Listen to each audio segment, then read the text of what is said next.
Please turn on your video.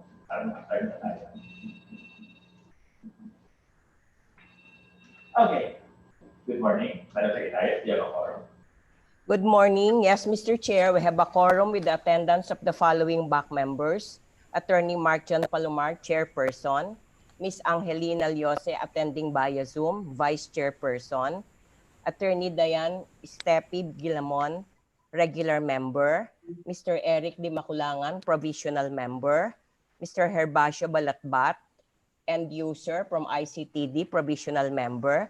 Superintendent Genaro Mancho Jr., End User from PPDD, Provisional Member. On the part of the observer, we have Ms. Veronica Rivera from COA. Likewise, we have in attendance the head and members of the Technical Working Group, head and members of the BAC Secretariat. Thank you. Considering foregoing, the chair declares the chair of quorum relates to BAC-PGCS number 031/2020 Council. Madam Secretary, what's your schedule today? We have the following items in our agenda, Mr. Chair. Number 1 is the approval of minutes of the previous BAC meetings, HO-BAC-PGCS number 029-2020 and 030-2020 dated 21 July 2020. Number 2 is the pre-bid conference for the procurement of services for PPA head office second floor concrete deck cladding and waterproofing system.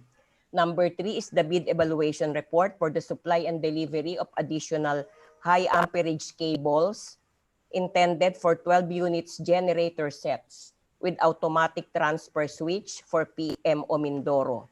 Number 4 is the pre-procurement conference for the following projects: procurement of IT resources for the supply and delivery of office printers, supply and delivery of document scanners, supply and delivery of laptop computers, supply and delivery of desktop computers.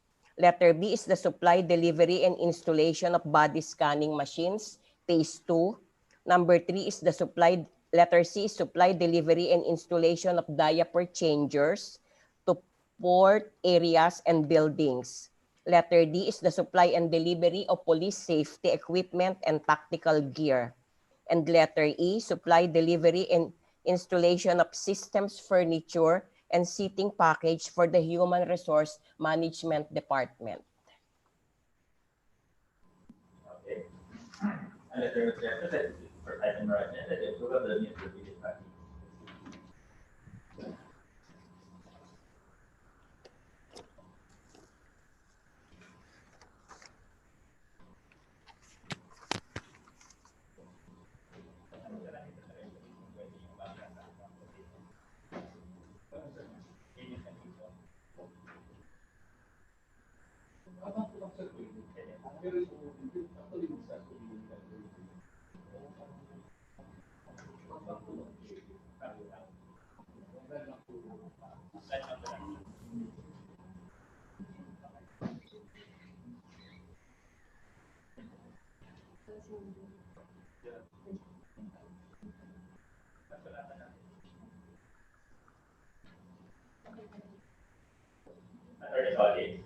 Sir? I inquired from Mr. Balatbat regarding the inquiry made during our meeting last July 21 at 11 p.m. The inquiry of Mr. Ferrer from Info Storage Corporation regarding whether customized transactions are allowed. He informed me that it's coordinated with the Treasury and as long as it's with LANA, as long as the deposit is made to LANA for the payment of the window. As long as, sir, pardon? Payment for the bid blocks can be made to LANA. So coordinate with Mr. Jeff Balatbat regarding the communication to Mr. Ferrer.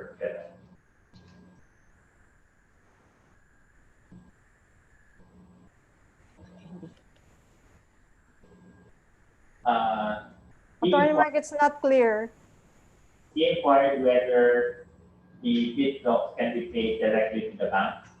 And per coordination with Mr. Balatpat with the Treasury Department, it's allowed if the deposit is made to land bank. Okay. Yes, sir. Okay. Thank you, sir.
Can we move for the adoption of the minutes of the meeting?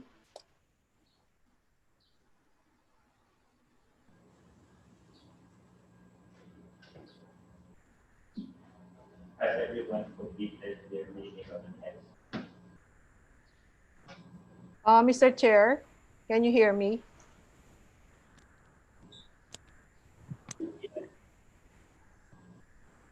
Has everyone completed their reading of the minutes?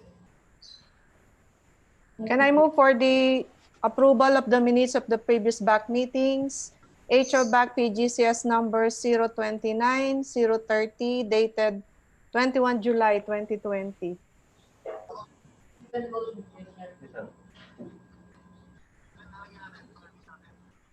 It has been moved as second that we approve. It has been moved as a candidate to approve the minutes of the previous BAC meeting. Will the petition approved? None, Mr. Chair. BAC PGCS number 029/2020 both held on July 21, 2020, are hereby approved as presented. Let's proceed to the next item on our agenda. It's visit conference. The procurement of services for PPA head office second floor concrete deck cladding and waterproofing system was posted in the PPA and PhilJEP's websites on July 27, 2020 with an approved budget for the contract of 4,552,000 pesos. We have one prospective bidder for the project, Enecon Philippines Incorporated, represented by Ms. Jeren Tiglao.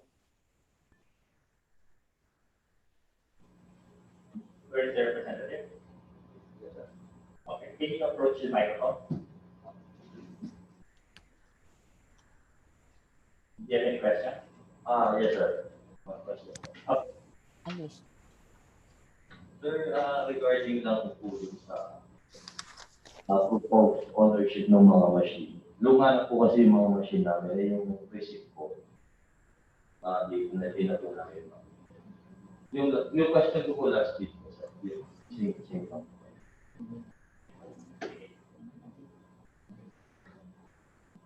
Technical working group, did you hear the question? They have old machines and they're inquiring what proof of ownership they can present, which is acceptable during the opening of bid. Sir, they can present or execute an affidavit stating ownership, attesting the ownership of said equipment. Okay, you understand? So you just execute an affidavit, but the authorized representative should execute an affidavit stating ownership of the equipment. Okay.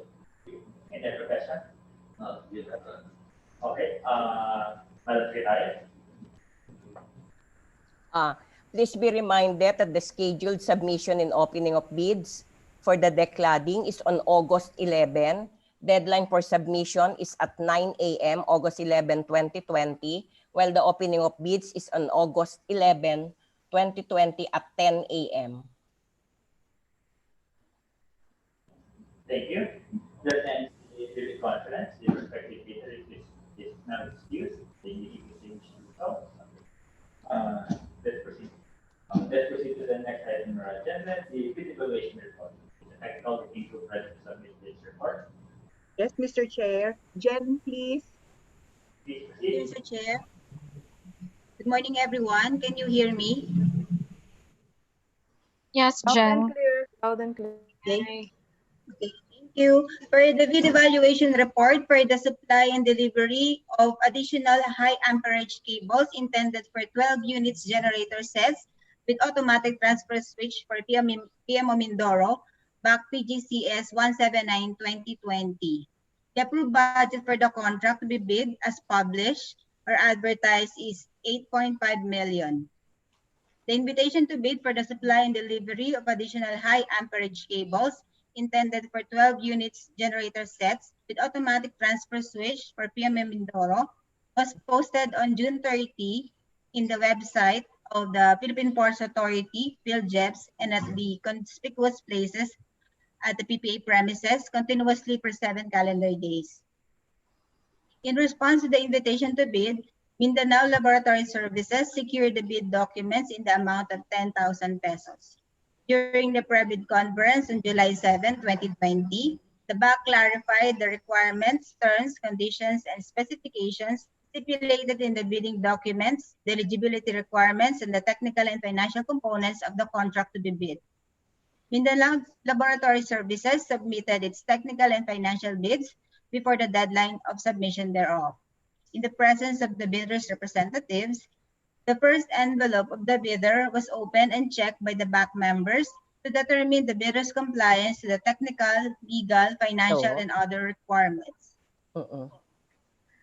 After due evaluation and a motion duly made and properly seconded, Mindanao Laboratory Services was declared pass with the requirements of the first envelope or the technical components. Thereafter, second envelope of Mindanao Laboratory Services was opened. The documentary requirements were checked and the bid price was read by the chairperson and then recorded. Mindanao Laboratory Services was able to comply with the documentary requirements for the second envelope. As a first step to determine the correct calculated bid, detailed evaluation of the bid was undertaken on the bid price of Mindanao Laboratory Services in the amount of 8,490,700 pesos. The bid offer of Mindanao Laboratory Services conformed with the required items specified in the bid form. No deviation was found in the bid proposal of Mindanao Laboratory Services.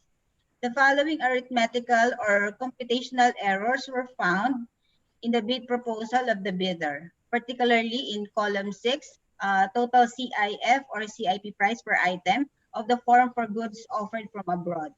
The total amount indicated in the bid is in the amount for the CIF or CIP price per item in column 6 is 6,845,228.50 pesos. The corrected amount thereof should be 6,841,953.49. However, despite said arithmetical or computational errors, there is no discrepancy in the total bid offer of Mindanao Laboratory Services amounting to 8,490,700 pesos, indicated in the bid form and the attached form for goods offered from abroad and the bill of quantities.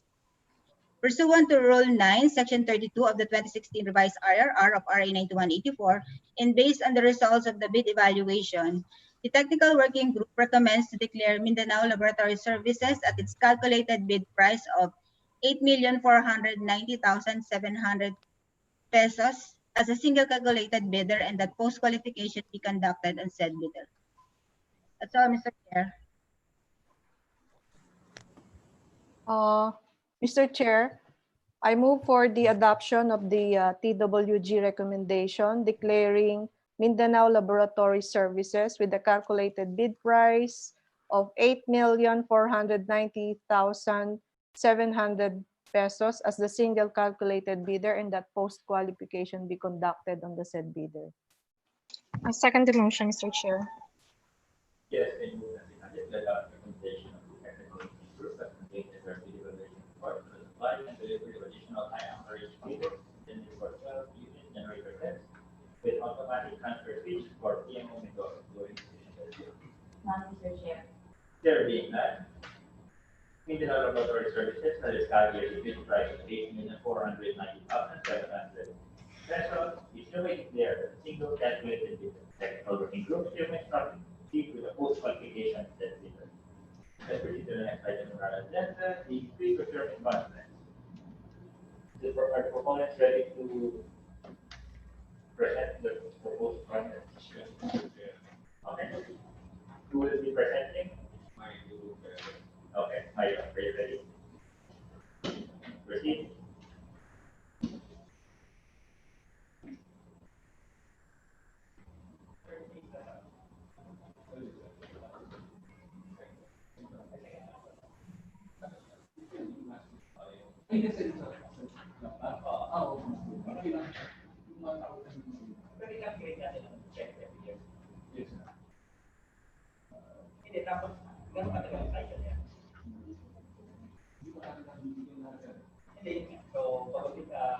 How many years will it take to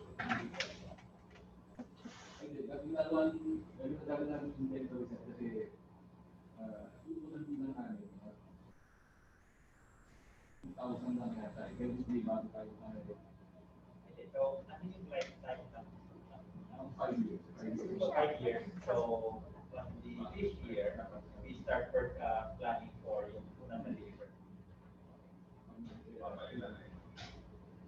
Proceed.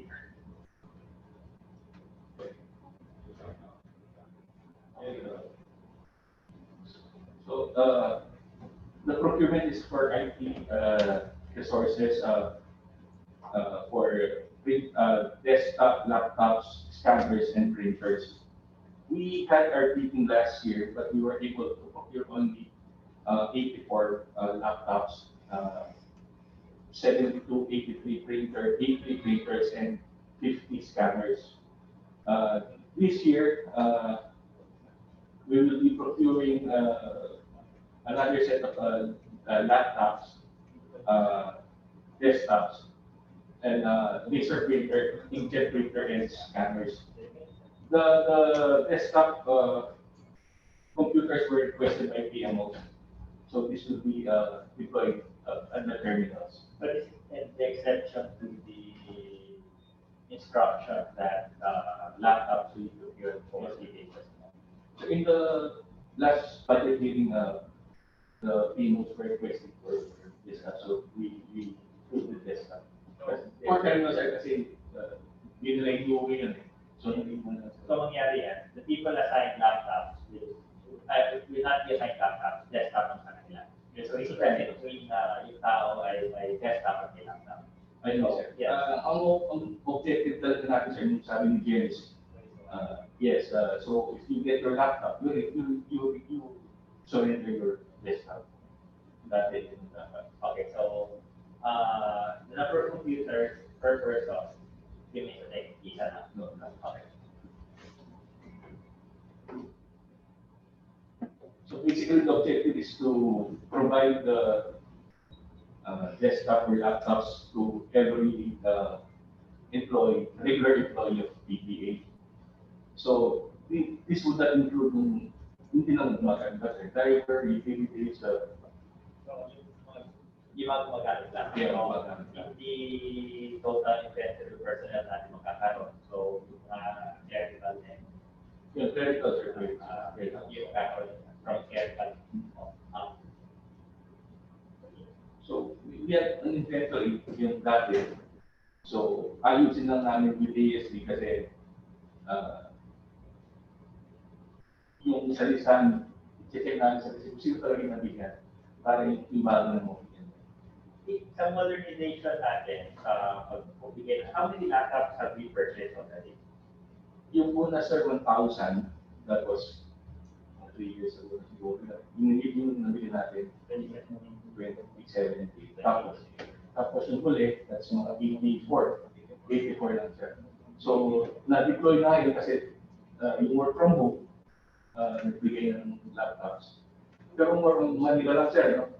Manila lang. So, hopefully, sa outwards na yung most of the new procurement.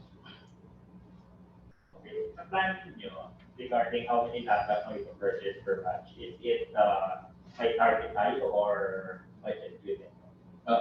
Actually, we dapat sa nakalis yan sa ISSP, pero depende pa rin sa budget ni PPA. So,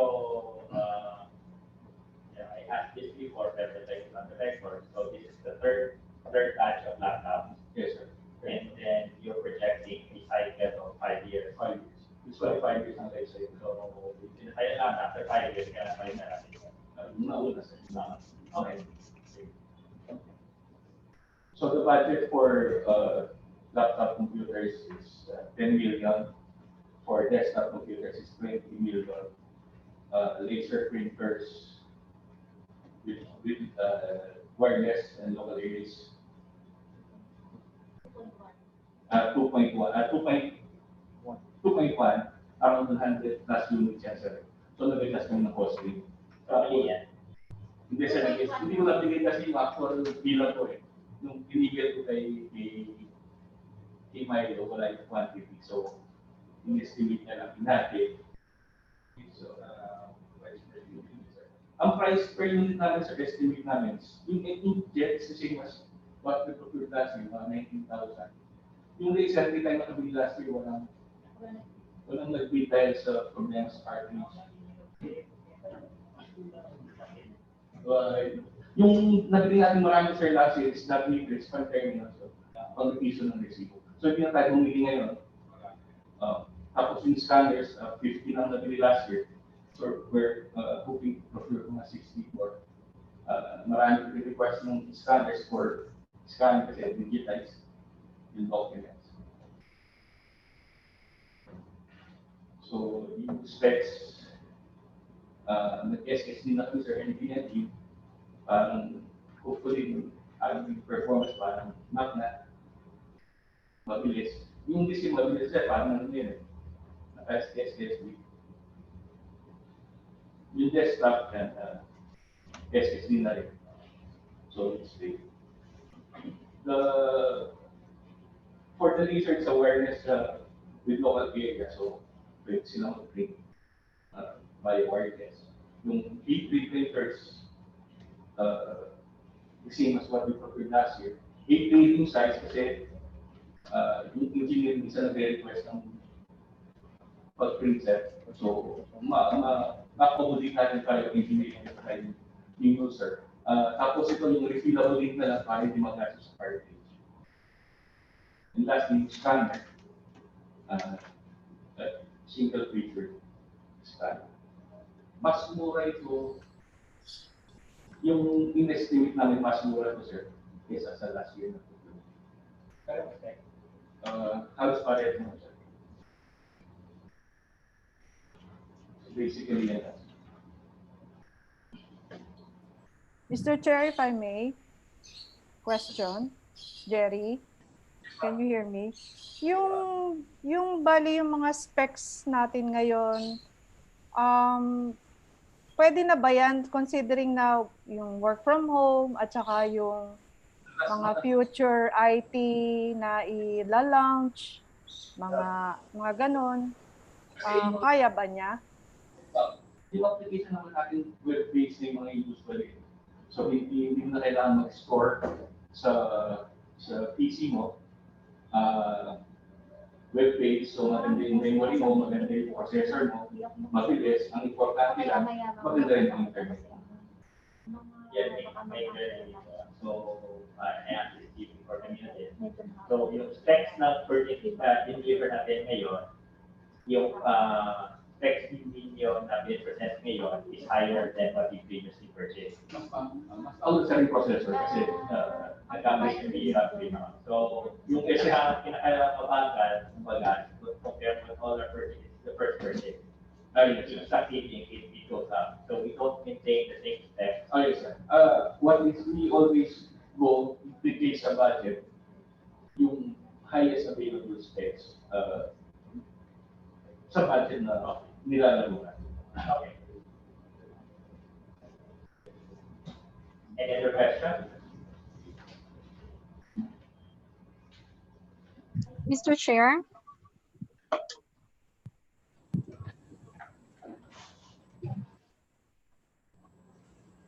Mr. Chair,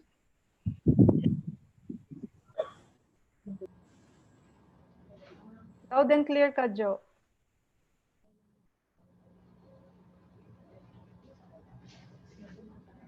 Mr. Chair, i-clarify ko lang kasi yung kanina parang nabanggit na yung may mga desktop at may na-issuehan ng laptop. Isusoli ba yung desktop? Tama ba pagkarinig ko kanina? Pag hindi ka ng yun ang initial start ng GM dapat talaga.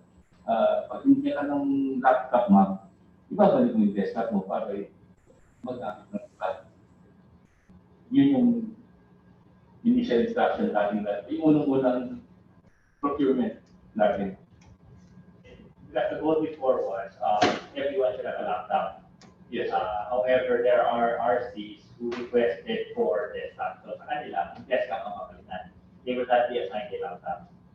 Pwede rin yun, sir. Settle natin dito. So yung mga may desktop ngayon, once you're assigned a laptop, you have to surrender your desktop. Yes. Pero, Mr. Chair, if I may, ngayon kasi na we are working from home, like for example sa CPD, we are making use of both. Like, kasi sa stat namin, sometimes we cannot download via the laptop. So somebody has to be at the head office to, to look for the desktop, yung mga system nandun pa rin sa desktop. So parang hindi kaya minsan noong laptop. I don't know if it's the laptop or is it the internet connection. So medyo yun lang yung issue ng desktop laptop sa working from home when it comes to dealing with so much information. MR ang pinag-uusapan natin. So EMR mo sa wala kang laptop. Yung desktop. Hindi, ang problema mo kasi, ma'am, yung files mo, nandito sa hard disk mo, di ba? Sa head office. Tapos may laptop ka sa bahay, kukonect ka dito para kunin mo yung data mo sa hard disk mo. Tama po ba? Kaya, oo. Kaya siguro, ano lang, may mga offices na they both need laptop and desktop at the same time, considering the work arrangement and also the duties and responsibilities. Ibig sa sinabi mo, kung files lang ang kailangan, hindi mo kailangan yung desktop, i-migrate mo na lang siguro yung file sa desktop. Okay, sa OneDrive, ma'am, doon natin nalagay yung mga files na kinukuha nyo. Okay, may central repository para doon na lang connect yung mga staff mo. Ang problema naman kasi ma'am, minsan yung internet mo sa bahay. Kaya mababa. Nga, oo, sige. Sige, ano na lang namin, Jerry, ha, pag nag-inventory kayo. Baka nung pag nakita natin ito, okay na tayo. So, talagang babalik na natin yung content. Kung wala nang measures. Sige. Okay, thank you.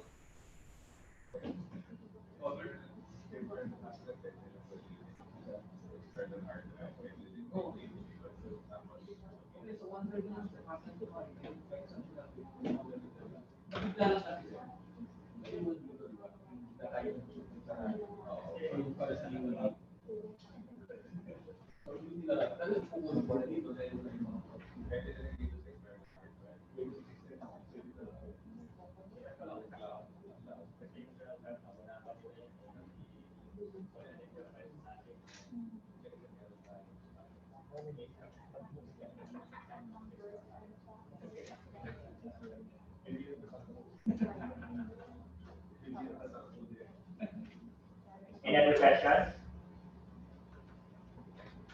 What's the pleasure of the bank? Pabalikin ba natin si Jerry?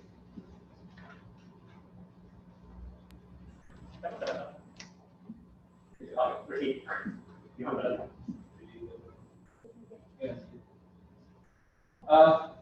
Siguro, sir, yung delivery mag-adjust tayo ng delivery tayo. Kasi magre-reklamo kasi may lockdown. So, usually, 45 days, 30 to 45 days kaya kung normal situation.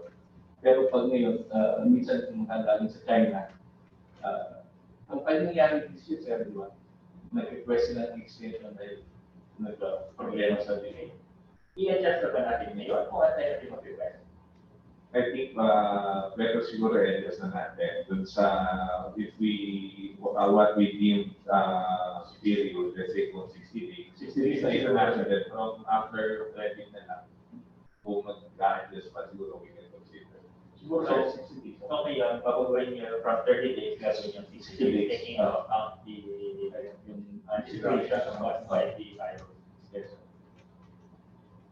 Okay, any comment from the back? Mr. Chair? Ikaw? Oo. Tanong ko lang kasi yung sa nakalagay sa TOR na copy namin dito, yung for lot 4, wala kasing nakalagay kung what type of warranty. Nakalagay lang 1-year warranty, but the rest, meron silang parts and labors. Yung 1-year warranty lang nakalagay sa lot 4. Sorry, 1 year on parts and labor. Oo. Tapos, i-clear ko lang kasi dun sa TOR din, hindi nakalagay yung number of units ng desktop at laptop. Pero I think na-present naman ni Jerry kanina yung number. Pa-double check lang, baka ma-miss out doon sa TOR.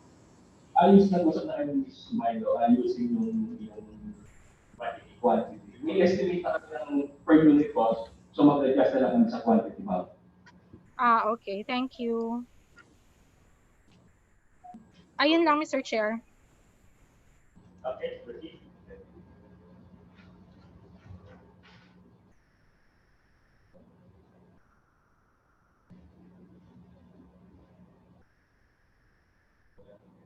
Okay.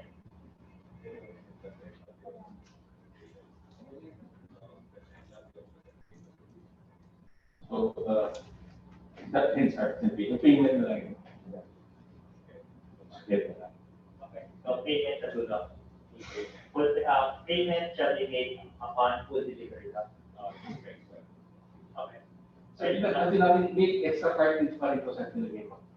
may extra cartridge para hindi siya dalawa ng set para hindi tayo may deploy. So from the unit, just another set.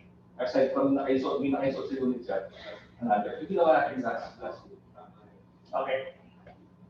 What's the pleasure for that? Mr. Chair, I move for the approval of the terms of reference for the procurement of information technology resources, subject to the recommendations and suggestions of the BAC. Mr. Chair. A motion to properly raise and seconded for the position thereto. No, Mr. Chair. There being none, as a reference to the procurement of information technology resources, particularly OEM branded laptop computers, OEM branded desktop computers, laser printer with wireless LAN, inkjet A3 printer, and IP scanner with automatic dock feeder, which is about 1, 2, 5, respectively, is hereby approved and same is approved for procurement. Secretary is hereby instructed to proceed with the posting of the said project. Let's proceed to the next item, the money scanning machine, who will be presenting.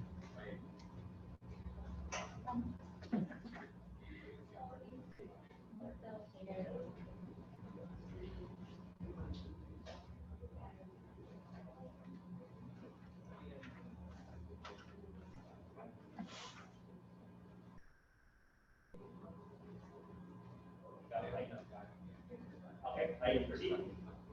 For this supply, delivery, and installation of body scanning machines, phase 2. So these terms of reference provides the technical description and other terms and conditions for the supply, delivery, and installation of body scanning machines for use of the Philippine Ports Authority Port Management Offices. Objectives: to avoid need for tighter security measures in gateway ports in the country. The Philippine Ports Authority requires the supply, delivery, and installation of 25 units body scanning machines. These machines are to be used for screening people for possible carriage of contraband, weapons, narcotics, and explosives.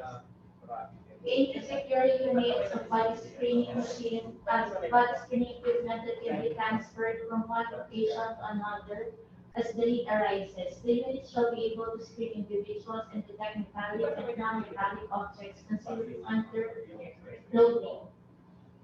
So for the scope of services, each set comprises the following: passive MMW imaging system and the mobile operator station. Each set shall be delivered to the following ports and terminals: PMO Negros Occidental, Apollo Banado, Retro, Batangas, NCR South, Lanao del Norte, Iligan, Marquez, Northern Luzon, NCR North, Mindoro, Palawan, Bohol, Western Leyte, Biliran, Eastern Leyte, Samar, Samsargel, Surigao, Abusan, Davao, Negros Oriental, Sikihor, Bataan, Aurora, and Masbate. The approved budget for the contract is 75 million pesos. The equipment should be complete turnkey solution showing real-time images of both passive and MW and optical simultaneously. The imager of the passive body scanner must be able to detect theft weapons, packet items, or contraband hidden under the person under multiple layers of clothing in real time. Minimum resolution of 5 centimeter by 5 centimeter at 3 meters distance from the stationary subject. So these are the technical specs for the passive MMW imaging system, and these are the technical specs for the mobile operator station. General requirements, these are the requirements also for our previous procurement.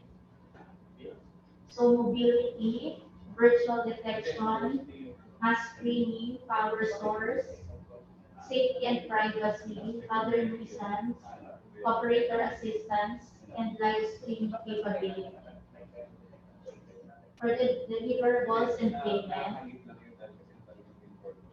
65% shall be paid upon delivery and inspection of body scanning machines at PPA head office within 60 calendar days from the receipt of the notice to proceed, and 35% of the contract price upon delivery, installation, and acceptance of body scanning machines to respective ports and terminals within 60 to 120 calendar days from the receipt of the NPP. The actual amount corresponding to each percentage shall be indicated in the contract after determination of the total contract price. For the release of the subject amounts, the supplier shall bill PPA accordingly and present the required documents for payment. So for the warranty, warranty certificate, manufacturer's warranty certificate for all components is to be delivered under tender for not less than 12 months from the date of the final acceptance. Warranty repair or replacement for any discrepancy or defect in the unit and all their components during operation within the warranty period, the supplier shall be responsible. We are purchasing 25 units body scanning machines. Pero yung terminals natin 19. Yes po. Dun sa iba, sir, dalawa ang ginagawa.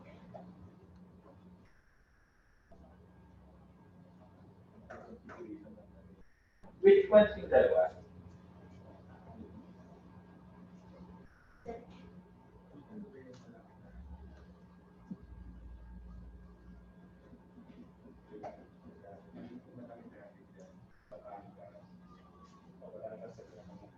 I-certify na lang namin kung ano para mag-total na 25. Pero mostly, yung malalaking terminal dalawang.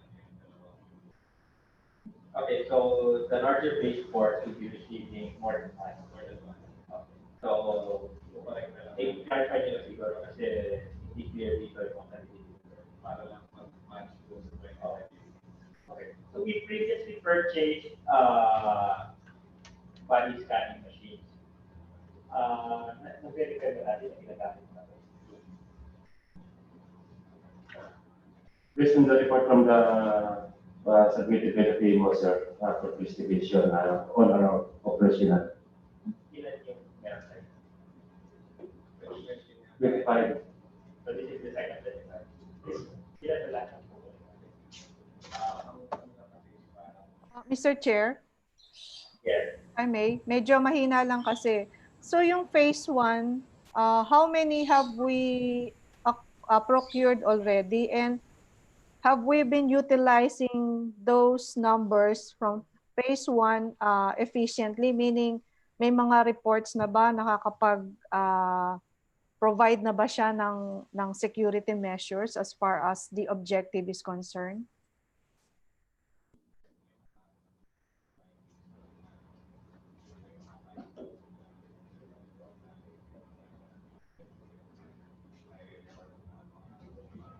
Okay, may tanong. So, ilan na? Mr. Chair, just a minor correction before we proceed. The first phase consists of 12 units. Okay, so we're asked by Ms. Joseph, ginagamit na yung 12 units na to. As per the monthly reports submitted by the stations to the Port Police Department, they are all functioning, considering that apprehensions for deadly weapons, for concealments by the passenger traffic were reported and recorded. So, nagagamit and effective. Effective and useful. So, yung mga binigyan before, wala sila dito sa walang nabigyan dati na bibigay na ng additional. Wala. Wala. Bali, these are new, they are not beneficiaries of the first batch of the body scanning machines. Okay. Any other question? Mr. Chair, correction lang. Yung kasing presentation, tama ba? Ang ABC ba niya is 375 or 75? Doon sa TOR kasi it's 375 ang ABC. Yung sa presentation, parang 75 lang yata yung nakalagay. Am I correct? Sorry, it's 375 million. 375 million pesos for 25 units of body scanning machine. Sir, kung ito yung phase 1, so utilize naman siya, itong ano ba to? Plug and play o meron bang requirement to install whatever na coordinated sa PMO? Meron siyang installation and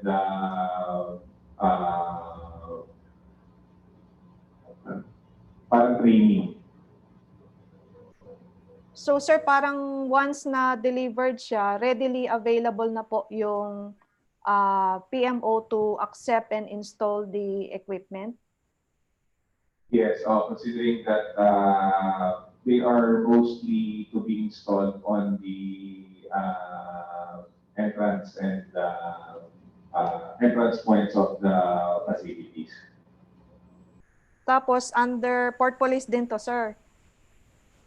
Yes, the end user is the PP.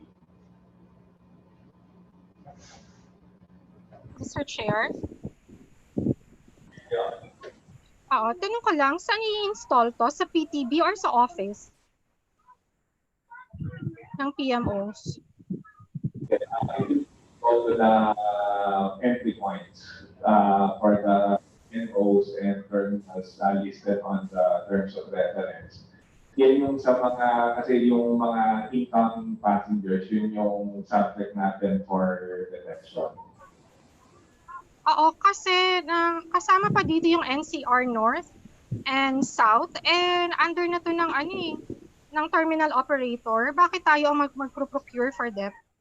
Ba't hindi sila ang mag-procure? Kasi dapat nasa list na nila to ng mga equipment na i-install nila eh. Bakit tayo mag-procure for them? But also, PMO, Batangas, North, NCR North, and NCR South.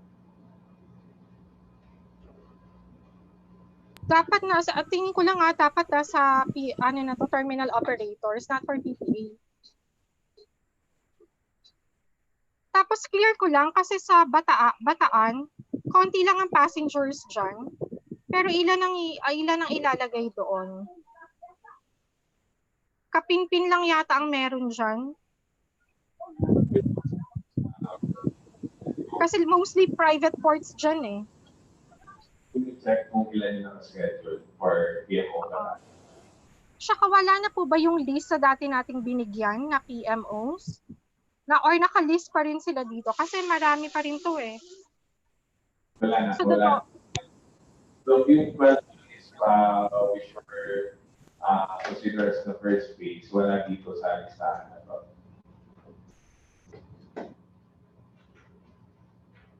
Hindi ko lang narinig kanina, sir. May incident reports ba tayo? Meron bang mga nakuha na mga weapons doon sa body scanner? May na-detect po ba? And ano po yung ginawa ng Port Police? Isa report na pinapasa sa atin ng Port Police Division was meron naman po.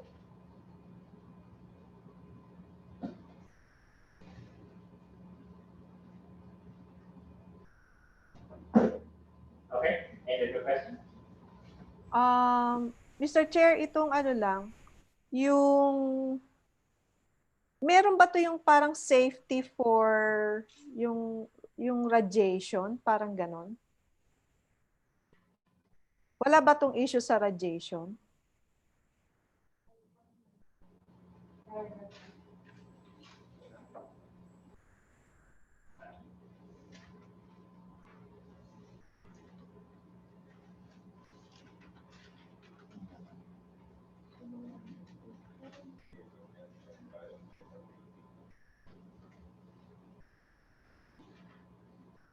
Ma'am Angie, sa page 3 po, paragraph number 5.5. Ma'am, sa 5.5 po, safety and privacy. Page 5.5, body screening must be non-invasive. It should not capture. Meron ba tong ano, parang yung certification, whatever, wala naman? Kasi minsan may na-come across lang akong news na parang, hindi ko alam, airport yata yun na parang merong issue on. Although we already procured in phase 1, so malinaw na, the same specs ba to with phase 1? Same specs po. Same specs niya. Tapos doon sa ano, Mandy, doon sa page 2 of 6, nakalagay naman doon sa text specs natin na yung meron sa environmental rating. Saka yung sa screening distance of 3 to 8 meters. So you don't have to really get close to the machine. So how can the technical working group evaluate this beyond regarding amount of radiation?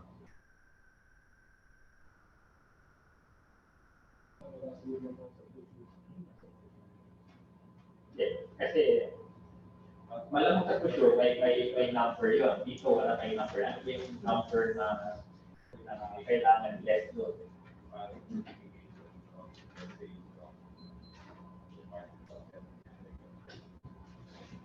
Parang threshold siguro. Yun lang. So ano yung threshold?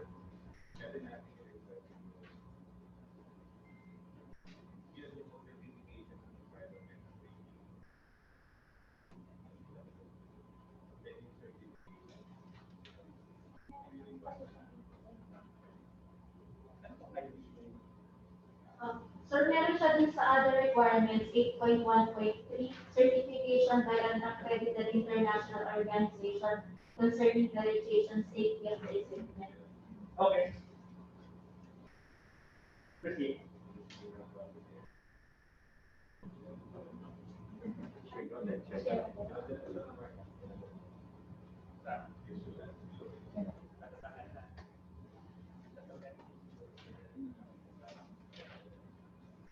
So for the other requirements, during bid opening,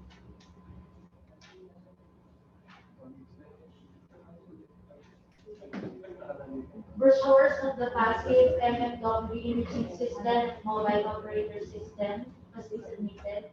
Certificate of distributorship for the passive MFW imaging system. Certification by an accredited international organization concerning the radiation safety of the equipment. There should at least be one service center in the Philippines. Offered product must be able to communicate with the existing body scanning machines of PPA. The units shall have been manufactured in the year 2017 onwards. A certification by the manufacturer to this effect shall be presented. The equipment must have a transportation, security, administration, or conformity European certification or accreditation or approval. Statement that they will provide the following after-sales support. After-sales service support for the next 12 months, free of charge, and after-sales service on payment for a period of 5 years warranty. If the supplier fails to comply with any of the warranty obligations, the procuring entity shall reserve the right to take legal action against them, in addition to forfeiting performance security along with unpaid portion of the total contract payment, if any, in full or which any deemed fit by the authority. If awarded a contract, the following must be submitted: catalog and manuals, printed original catalog of the manufacturer, no photocopy or PDF format will be accepted. Submitted specifications should be complied by the catalog. One set operational manual for each item during delivery. Pre-delivery inspection at the warehouse of the winning bidder within the Philippines shall be conducted by at least 4 PPA personnel. Final acceptance test limited to physical, visual, and functional testing. And the supplier must provide a minimum of 8 hours training to PPA personnel for the use of the equipment. and must have completed a single contract similar to the contract to be bid, whose value must be at least equivalent to 50% of the ATC. For this purpose, a similar contract means contract for the supply and delivery of body scanners.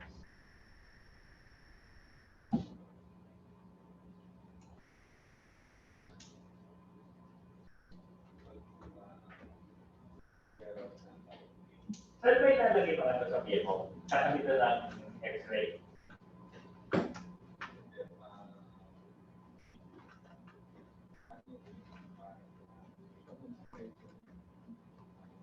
So, hindi ito yung meron sa metal detector mo kakabit. So, ito, separate lalagyan. So, malaki na kailangan space nito. Hindi, depende kasi kung saan mo dumadaan. Meron siya kasi parang sensor yan ng mga papeles na. So is it before or after the X-ray? Before the X-ray. Karamihan ng mga PMO natin, yung X-ray nandun na sa entrance. Saan natin malalagay ito? Pwede kasi yung prior sa pagpasok. Hindi nga, kasi diba, usually, ito, pagpasok nila, may maliit na space, directional na ang X-ray. So, well, I don't know how big this is. Pero, sensors din. At kung pareho sa nakita natin before, kailangan ko lang ng space na matutukan yung space. The equipment is not that bulky. Pero you just need an area na dadaanan ng tao. So, pwede ito just before the metal detector. Hindi ko mapupansin yun. Hindi naman yung parang interview sa Yung mga PMOs na malaking blood yan, aware sila na may additional component na body scanning machine sila. Kasi ba may ano tawag sa security yung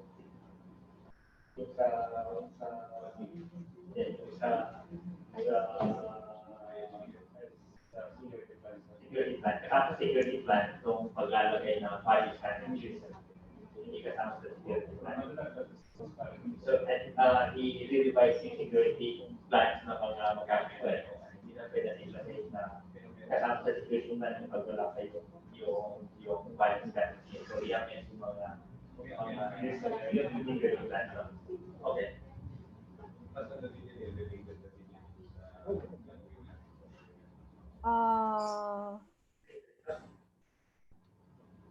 Okay.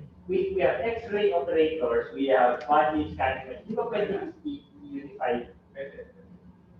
So isang terminal, kita na yung X-ray, kita yung body scanner, kita yung metal detector. So isang operator na yun. So, okay. May areas tayo na hindi na-operate yung X-ray dahil walang operator. Hindi naman kasama sa initial deployment, yung secondary deployment scanning machine. Yung mga areas na walang, kasi pwede mangyari ito, yung tawag naman sa X-ray, pwede din mag-plan ito. Hindi kasama sa deployment ang mga areas na walang tao na kumain ng X-ray dahil autocopy yun na hindi nagagamit. So, i-verify niyo na only deployed areas na una na may space wherein to add the body scanning machine. Secondly, na may operator na pwede mag-operate simultaneous with the X-ray. Kasi may observation na may X-ray na hindi na-operate ng operator. So, since this is hindi naman po full deployment ba, huwag kayo mag-deploy sa body scanning machine sa areas na hindi nga mag-deploy yung X-ray.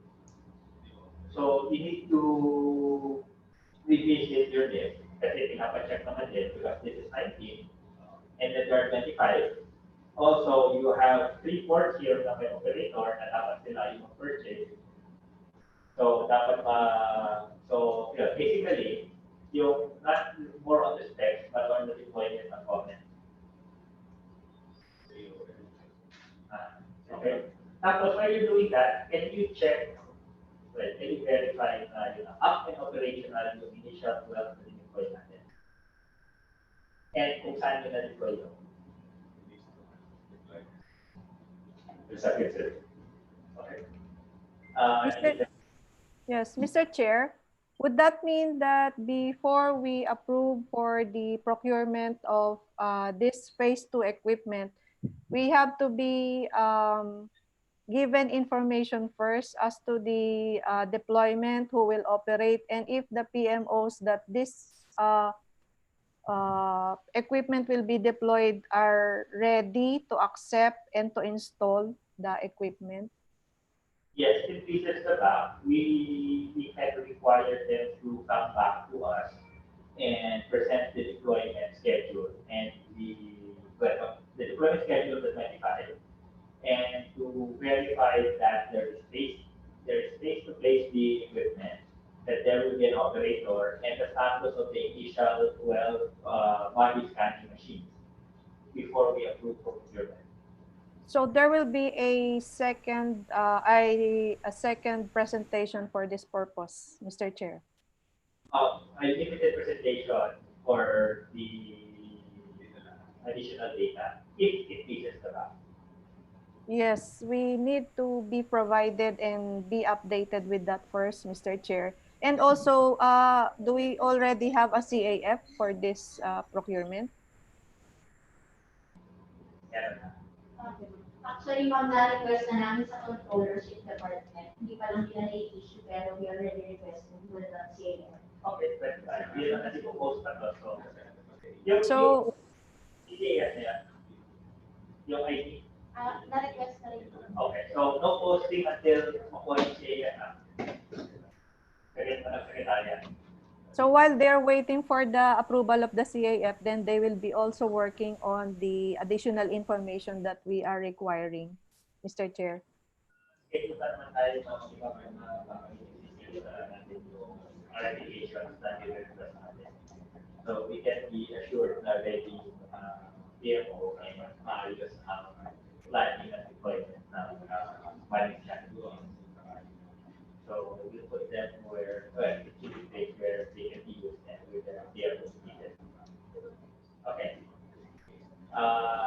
Is this course of action acceptable to the back members? Yes, Mr. Chair. Yes, Okay. Mr. Chair.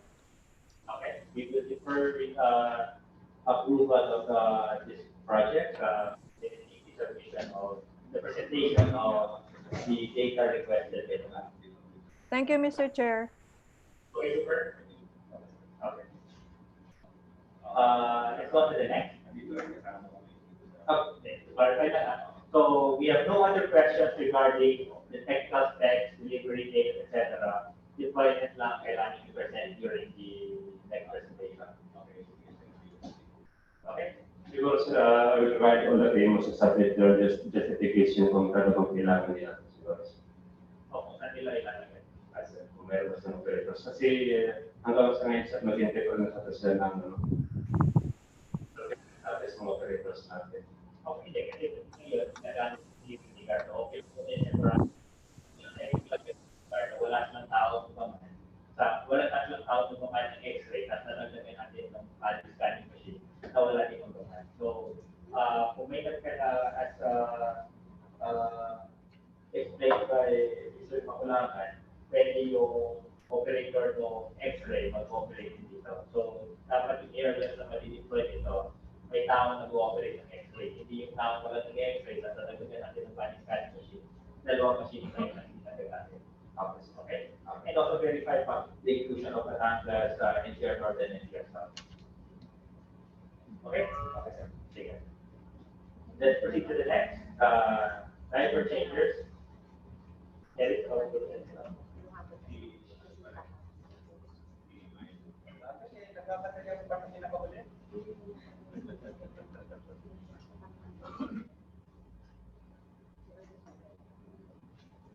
Supply delivery and installation of diaper changers to port areas and buildings. This terms of reference provides the technical description and other terms and conditions for the supply delivery and installation of diaper changers to port areas and buildings. objectives, the Philippine Ports Authority aims to provide 292 units of diaper changers to PMOs and PMOs for convenience, proper sanitation, and hygiene to PPA port users and passengers. Scope of work, supply and delivery of diaper changers shall initially be delivered to PPA head office for the appropriate inspection and assessment. Installation of 292 units of diaper changers to PMOs and PMOs according to deployment schedule as follows. 5 for Masbate, 30 for Bicol, 8 for Agusan, 15 for NCR North, 21 Lanao del Norte Region, Western Leyte Diligan 23, Panay Limaran 17, Eastern Leyte Samar 27, Negros Oriental Siquijor 8, Zamboanga 14, Bohol 38, Misamis Occidental Zamboanga 4, Bataan Aurora 15, Marquez 7, Palawan 9, NCR South 3, Batangas 5, Northern Luzon 18, and Davao 25. Where did you get the numbers? PMO. Yes, requested by the PMO.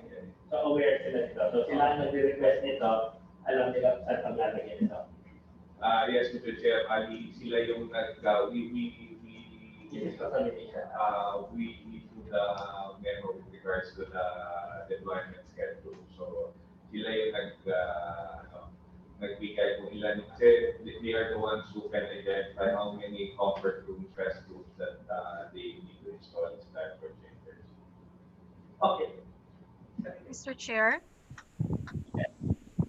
Same question kasi yung may mga list na nakalagay na meron tayong terminal operators. Naka-connect ba tong number of changing diapers sa number of CR? Kasi sa nila ilallocate kung hindi naman correspondent yung number of CR dun sa number of ni-request sila ng changing diapers. Mention ni Mr. Pakulangan, galing sa mga PMO nga to, based on the number of comfort rooms na paglalagay. So the data which they presented came directly from the PMOs and is reportedly based on the number of CRs na paglalagay. Ang ginawa ng ASD is they consolidated the data from the PMOs.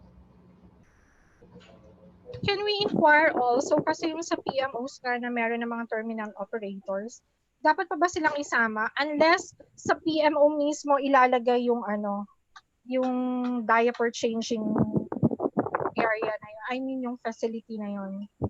Kasi kung sa area ng terminal operator, kung sa mga PTBs, dapat sa kanila yun.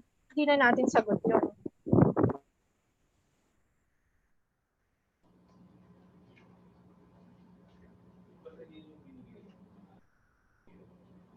I-verify na kung, yung part ng PMO, kung may operator ba, and nasa magkakaroon nila ito, mga ganito, na we require them to put CRs, and the diaper changers.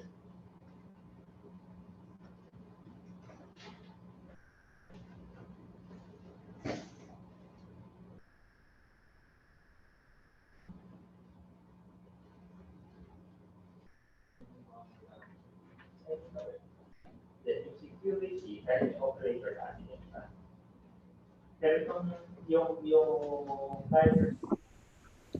Mr. Chair, ako po ba? Yes, I'm sorry, what's the question? Hindi ko ganong narinig. Hindi.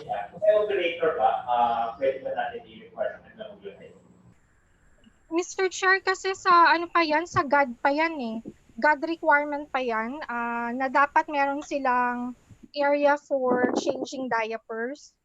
Requirement yan sa mga PTBs. Dapat meron talaga sila niyan.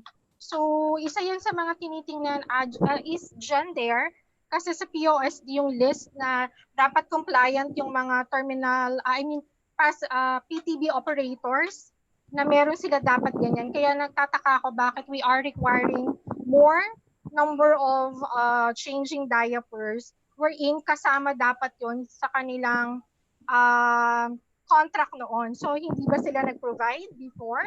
Or there's a surge of number of passengers for that areas? Kung areas na dapat talaga madagdagan yung area for diapers. And then, dapat kasi nasa CR siya. So kung wala siya sa CR, kung nag-increase sila ng number of changing diaper changing area, saan nila yun ilalagay? Meron bang other facilities? Nasa nursing area ba siya? Meron ba tayong ganon? Yun lang yung mga details na ganon. Kasi baka mamaya, mag-procure tayo, wala namang malagyan na area.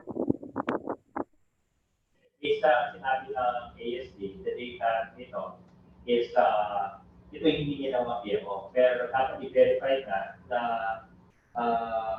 well, reportedly, sa PTB contract, yung provision of diaper changing station sa PTB.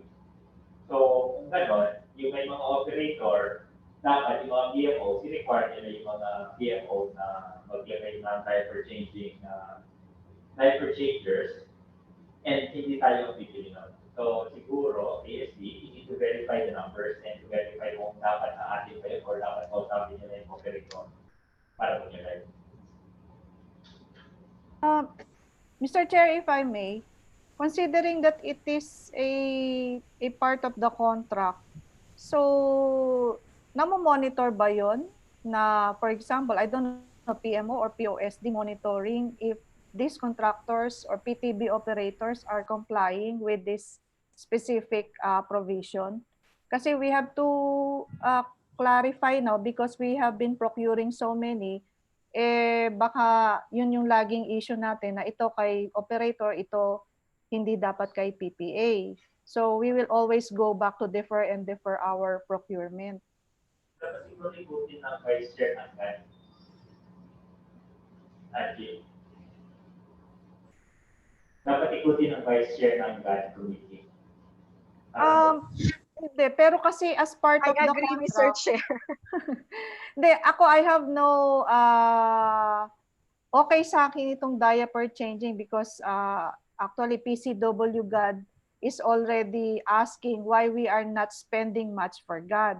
But if there is a problem with regard to the compliance of the operator of the PTB, then yun sa policy yata tayo may problema. Pero as far as procurement of this particular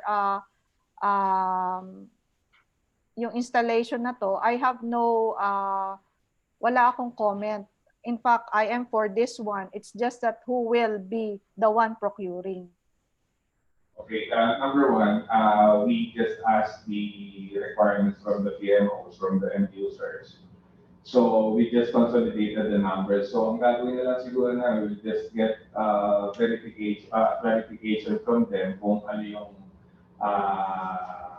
merong mga operators na supposedly. Kasi yun naman, lahat ng diaper changing stations natin, install yan dun sa loob ng mga comfort rooms, male and female.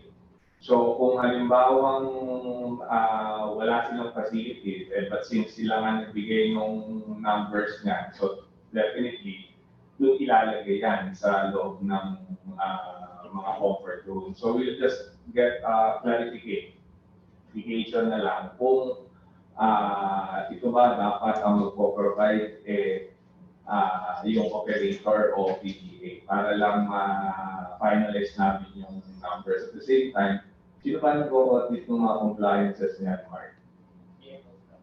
Hindi, yung nag-audit, di ba sa head office meron yan? Hindi, yung PTB compliance. That's my point.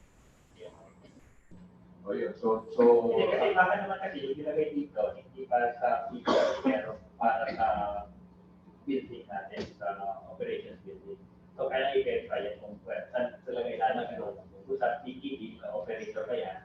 Kung may operator yan, meron pa sa kontrata nila na sila mag-provide. yun, kaya dapat masilip na siguro yan sa kontrata. Kasi since facility naman yan, kahit na ino-operate yan ng may operator tayo, facility ng PTA naman yan. So, management sa atin pa rin yun. Mr. Chair, I may. Yung nakalagay naman yung number sa NCR South and Batangas, very minimal siya compared sa iba. But yung sa NCR North po is, nakalagay ko dito 15 eh. So siguro isa po yung kailangan natin tingnan bakit yan kailangan yung nire-request or requirement. So yun, it's sufficient to check ng number, i-verify nyo sa PMO saan na talaga, kaninong CR ba yan? CR ba ng PPE or CR natin? Kasi kung CR natin, tayo talaga sasagot mo. Mr. Chair, I agree dun sa sinabi ni Mr. Eric na sino ba ang nag-o-audit so that we would know ano ba yung dapat i-procure ng operator at ni PPA. Well, according to Ms. Reco, there's a PPE compliance checklist that dapat ginagamit ng PMO. So, pwede hihingi ng DSD yan. Kung yung hinihingi pa nila is something which should be compliant with by the PPE operator, and ibigay na nila yung number ng kulang at understanding na yung hinihingi sa kanila is because bibili tayo. So, we verify sa kanila is what they sent is something na hindi na comply ng PMO or something which we should include in our building. Okay? Any other comments? No more, Mr. Chair. So given all these comments, Mr. Chair, what would be, do they have to resubmit again the? I think they need to verify this kasi magbabago yung numbers ng magbabago yung budget. Okay.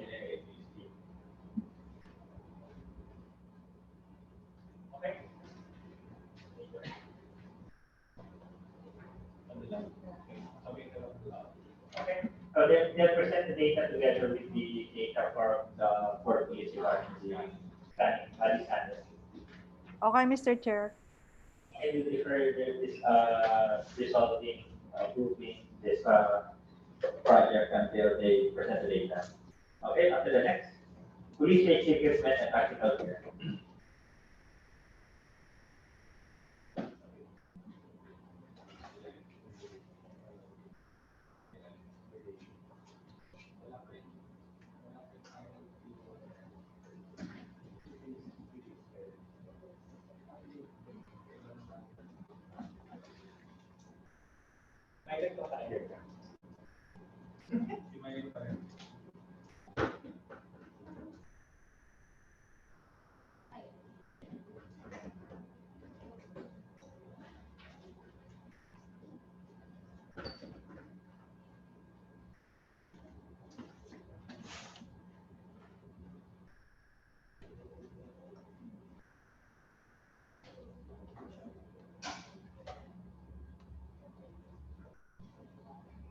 Supply and delivery of police safety equipment and tactical gear.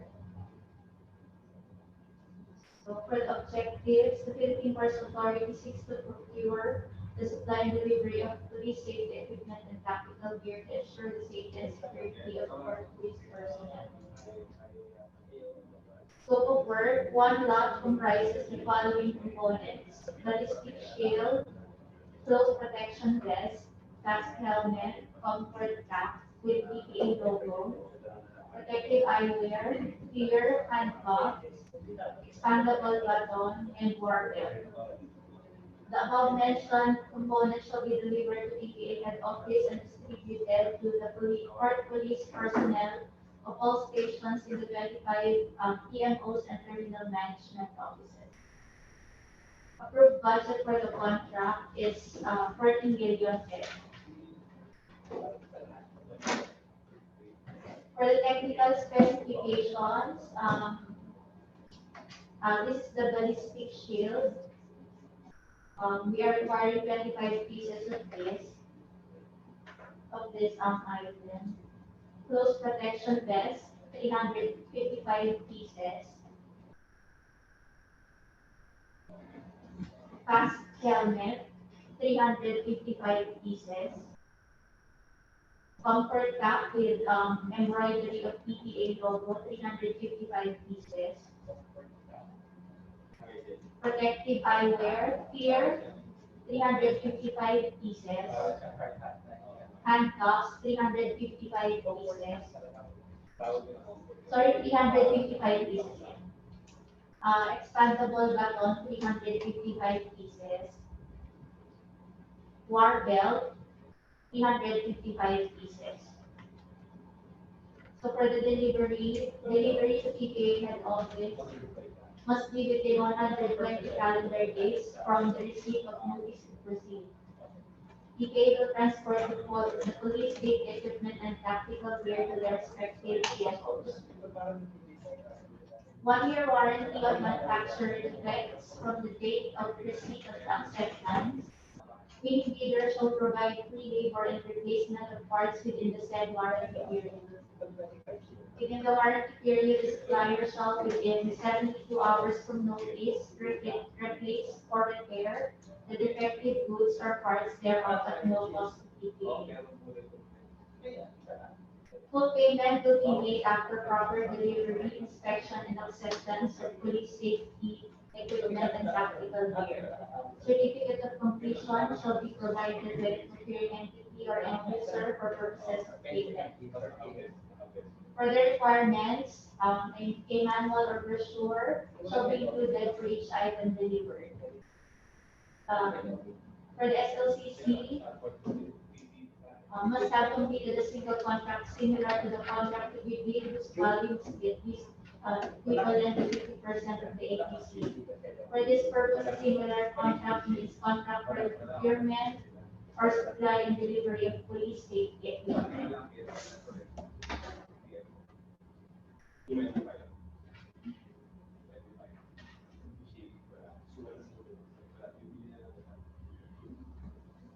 Future question. Sila po ba, paano po pala yung deployment nito, sir? Per police officer ba? Or depende siya sa kung ano yung as needed by the PMOs? Tama po? Ganun po ba yun? Anong equipment ng tier po? Ito pong ating vest, cast helmet, yung comfort cap, and protective eyewear, as well as yung expandable baton, handbag, wardle. Yung mga naka-recognize na 155, pang ano yan sa individual. So yung kayo sa listed case, sa ating ulang sa kalagay natin. So, plano kasi kami sa rin, baka magkakaroon tayo ng parang special action unit per PMO. So, ito yung mga ganos na ito yung ma-utilize nila sa kanil. Ilan na po ba ang police officers natin sa ngayon, sir? Sa ngayon, sa record ng age na binigay sa 215, but we are nag-record pa rin tayo ng additional for police. So, sa Tantilia, mayroon tayo 355 na tayo. Just to clarify for Mr. Lee, yung ballistic shield will be deployed to the 25 PMO. So medyo with indulgence of the BAC members, gagawin lang namin sa 26 kasi na-overlook lang namin yung PPP for police department. So it will be issued to the stations for the vest, helmets, handcuffs, batons, war belt, eyewear, yung comfort cap, yan, naka-MR yan sa bawat port police personnel, kasama yung barrel na darating bago na pistols. So it will be properly MR'd. So kumbaga parang ang issuance niya per police ang mangyayari. So pag nakita natin yung police, yan yung mga gamit na naka-issue sa kanya.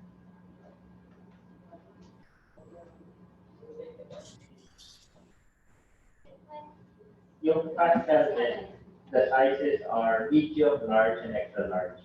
By size, by now yung logo or yung implementation natin. Ang fast helmet, walang logo yun. Yun yung ballistic helmet, bulletproof helmet yan eh. So, ang may logo, yung comfort cap, yung logo nun should be proportion to the yung sa pinaka-head nung hub. So we'll be providing the sample logo of PPA implementation. Sir, question po, yung dun sa fast helmet na 355 units, wala pong nakalagay na number of units kung ilan yung i-deliver na medium, ilan yung i-deliver na large, and yung extra large. Depending na lang doon sa kasi yung helmet naman actually yung sinasabing size ng small, medium, large ito yung nakalagay doon sa DOR. Yun yung size ng pinaka-shell. So yung merong strap kasi yan adjustable. So yung mga common sizes naman kasi ng ulo ng Asians, yung Filipinos, ganyan. Mostly pagka tinignan mo doon sa standard size, mga nasa medium lang yan eh. So we will be just the same yung tanong ni Attorney Mitch. We will be including the sizes kung ilan yung ilan yung medium, ilan yung large. Kasi siguro baka si Attorney Mark lang ang may large na size ng helmet eh. Sir Eric, itong mga ito, medyo meron naman silang storage room na, secured naman na hindi mawawala, or alam naman natin minsan sa PMO, yung mga noong past may mga nawala. So ito ba, ang dami kasi secured naman siya. Tulad ng baril na 255 pieces na wala. Anyway, ito ay lalagay ito doon sa office ng CPP, doon i-secure.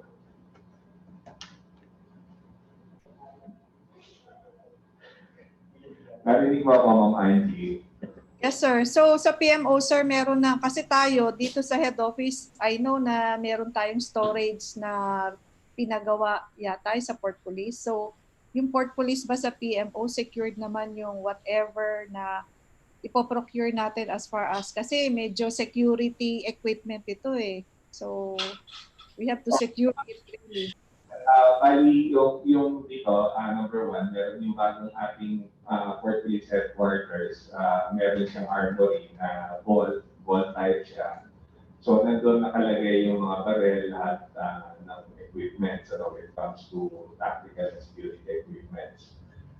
Doon pagdating doon sa mga, kasi nga ang manner of issuance nito is yung naka-MR yan doon sa bawat individual. So, responsibility nila yan. Kung mawala, meron silang liability dyan. So, but just the same, yung pagtatago nila after duty, meron naman mga individual vaults doon sa mga stations, doon sa mga Port Police offices natin. Okay, sir. Thank you. Sir, clarify ko lang yung sa warranty. Kasi kanina parang present is 1 year. Pero dito sa copy namin ng TOR, may mga 5 years. Tapos dun sa ballistic shield, hindi nakalagay kung anong klaseng warranty, labors ba siya or parts. The rest, merong nakalagay na garment, 1 year, soft armor, 5 years. So clarify ko lang, 1 year po ba or 5 years? Kasi kanina parang nakita ko sa presentation 1 year eh. Naka-specify lang yung gano'n. Kasi yung tulad nung soft armor, yun yung bulletproof yan eh. So, meron siyang life span of 5 years. So, kaya ang warranty niya is 5 years. Pero dun sa mga, let's say yung garment, 1 year. Kasi syempre, may wear and tear din yan eh. So, yung durability din ng mga stitchings, kasi for example, yung vest, yung mga vest natin. For the helmets, yung straps, na sisira din yan eh. So, yun yung basta naka-specify lang doon talaga na i-comply nung supplier na yung warranty nila should cover the soft armor or the ballistics or the bulletproof for 5 years. Then yung mga let's say for the vest or the other accessories, 1 year. Okay, sir. Thank you.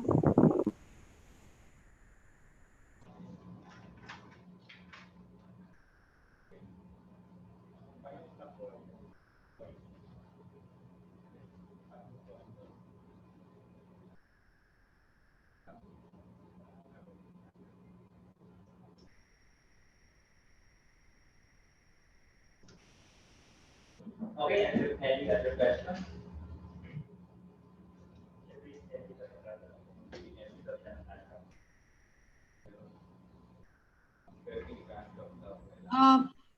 Mr. Chair, Yeah.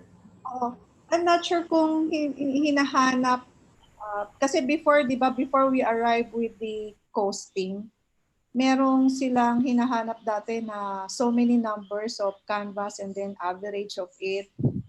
So I'm not sure kung COA ba ang nagre-require nun before or sa procurement. Nag-canvas pa kayo? Ayo yung nagre-require before. That is a requirement sa PREPROC. Okay. So, nag-canvas pa kayo? Nag-canvas na average. Ganda.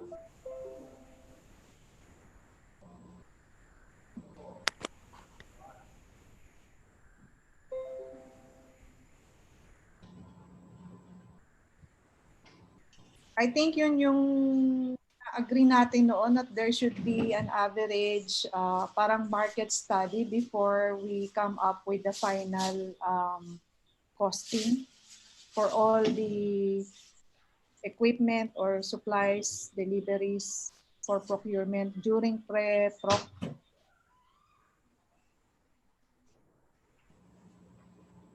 Okay, pasapin na lang mo.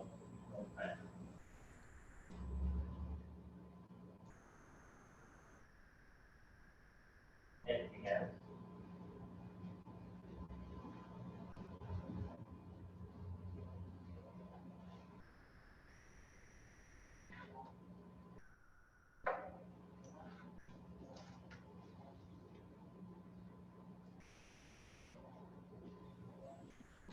What's the pleasure of the BAC? So, Mr. Chair, I move for the approval of the TOR for the supply and delivery of police safety equipment and tactical gear, subject to the suggestions and recommendations of the BAC.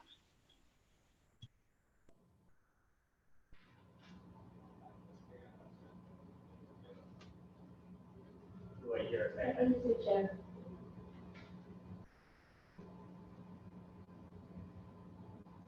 Just approve the second, that we approve the terms of reference for the supply and delivery of police safety equipment and tactical gear, subject to the suggestions and recommendations of the BAC.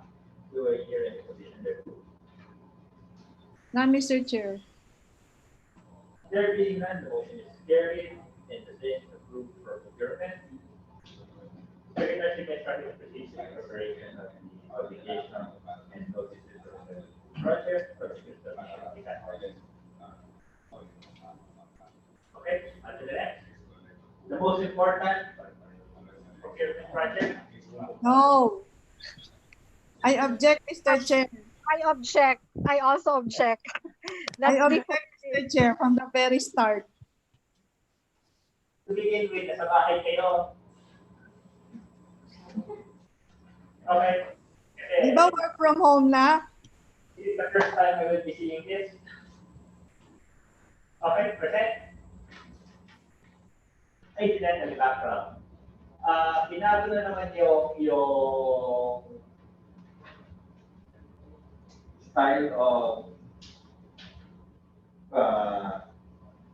layouting the department. So ito was not what was approved previously, was not the layout previously made. Pero, ano tawag ito? Desking ang style nito. So, wala na yung mga partitions. So, hopefully, meron ng hindi nilalagay na acrylic. O, balik ang style kasi nung as per recommendation din naman ni GM.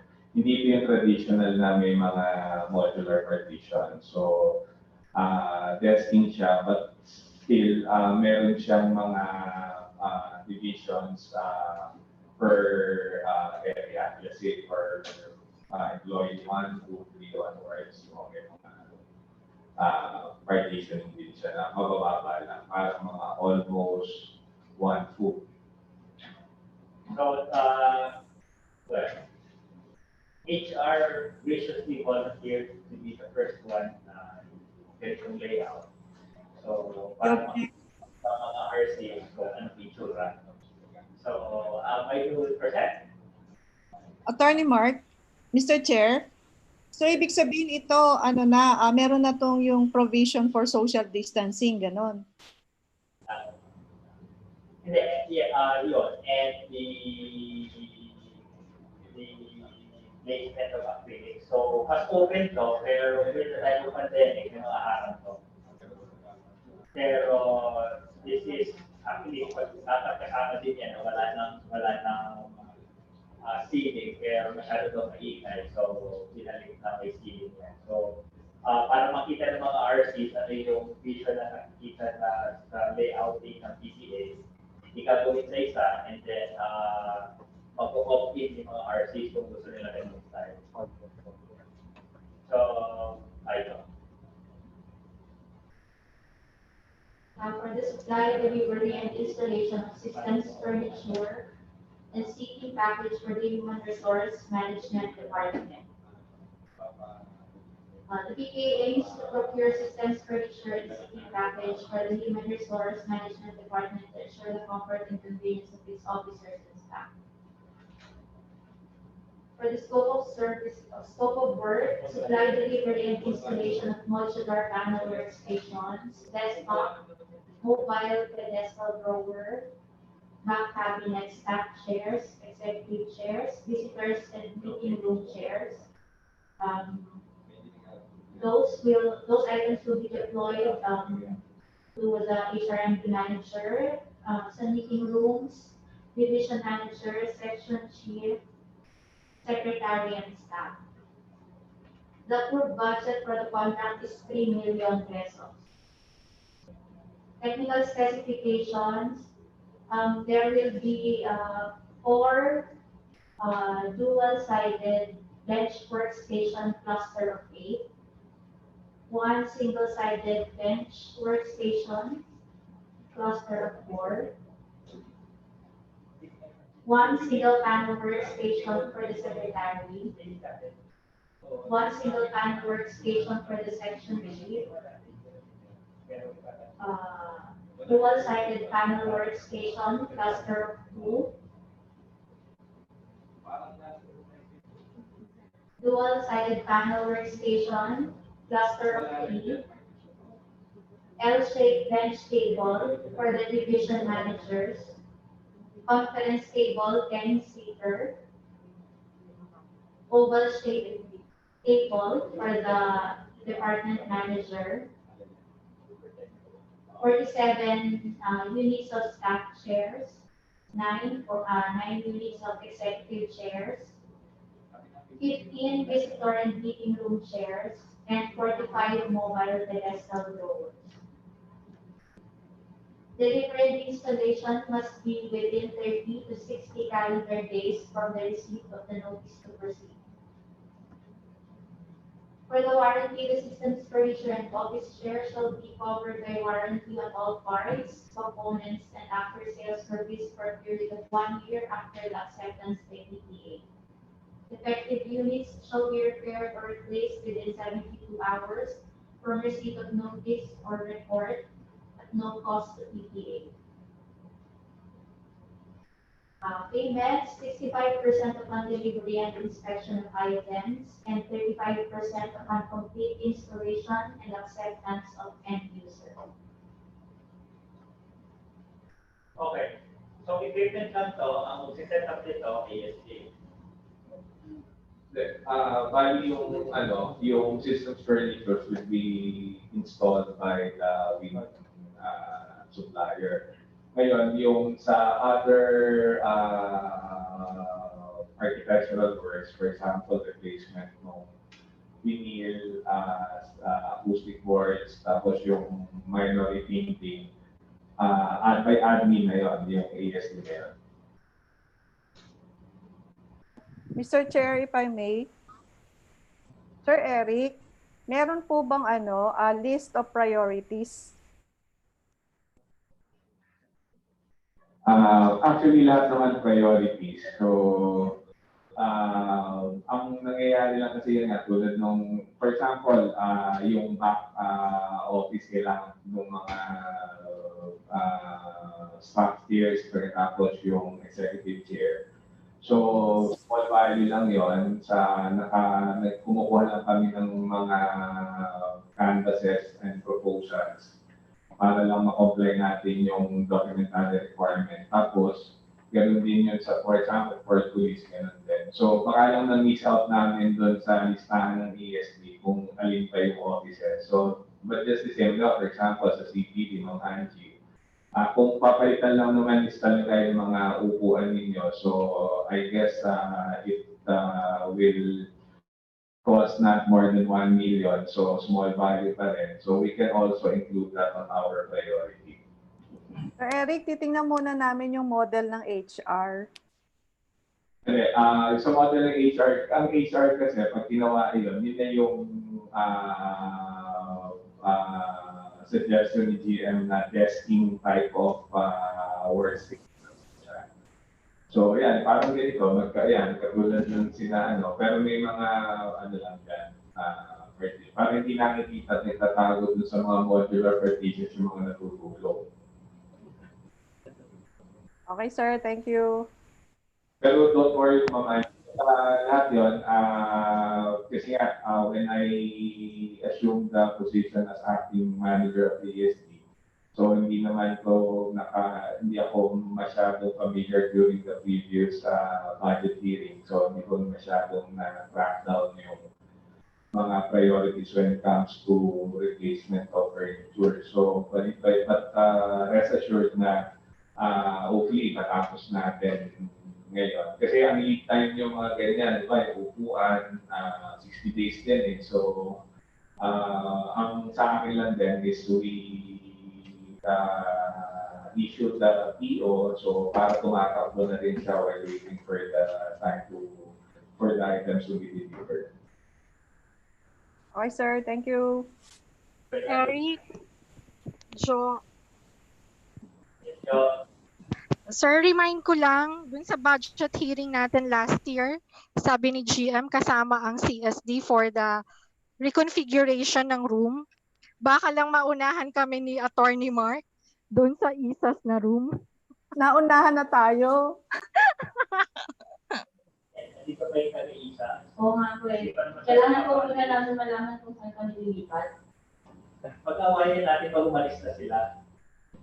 Sige, Ma'am Jo, we will consider that. Siguro, pagka yung halimbawa, hopefully by next week, mga pasilip ulit yung room for the proposed new layout nung office. Para din tumakbo. Kasi ang isa lang problema ko, hindi naman not pointing blame on or putting blame on my predecessor. So, baka hindi lang nasama doon sa budget yung offices nyo. Pero kung halimbawa, kasi since we are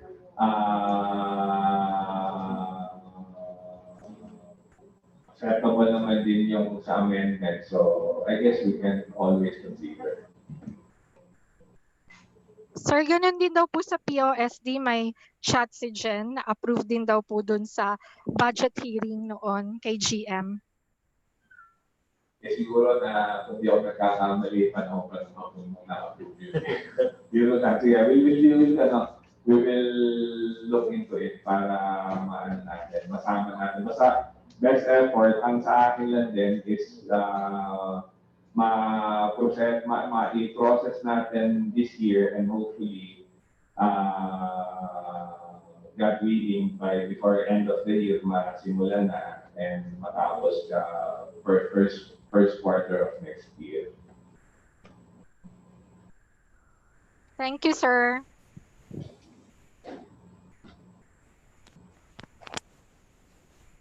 Okay, can we move for the approval? So, okay, approval of the TOR for the supply, delivery, and installation of systems, furniture, and seating package for the HRMD. And to follow the other RCs mentioned. Second the motion. It has been moved and seconded to approve the terms of reference for supply delivery installation of seated furniture and seating package for the human resource management department. Clear petition there too. None, Mr. Chair. There being none, the motion is carried. Secretary is instructed to immediately cause the publication of the same. Okay, sir. May diin talaga ha. Immediate. Ano yung all caps bold? Anything else? None, Mr. Chair. This meeting is adjourned. Thank you. Thank you. Thank you. Thank you po.